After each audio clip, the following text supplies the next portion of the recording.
इमाम मूसा काज़िम अलैहिस्सलाम से रिवायत है, फरमाते हैं इमाम मूसा काज़िम अलैहिस्सलाम, एक इंसान के लिए उसके दो हुज्जत हैं। एक हुज्जत इमामान और रहबरान पैगम्बरान वगैरह है, दूसरी हुज्जत उसकी अक्ल है।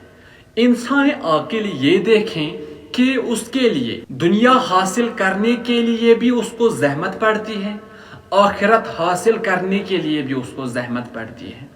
अब कौन सा इनमें से हासिल करें, इसको देखना चाहिए कि इन दोनों में से कौन बाकी रहेगा। दुनिया अगर इख्तियार करोगे तो दुनिया दुनिया में ही ख़त्म हो जाएगी, और आखिरत अगर इख्तियार करोगे आखिरत तक क़यामत बाकी रहेगी, और क़यामत में भी आपको सुकून देगी, क़यामत में भी आपको ये काम आएगा। तो इमाम मूसा काज़िम अलैहिस्सलाम फरमाते हैं कि आकिल वही शख्स हैं जो इन दोनों में से आखिरत को चूज करें, जो इन दोनों में से आखिरत को तलब करे और अपनी आखिरत के लिए काम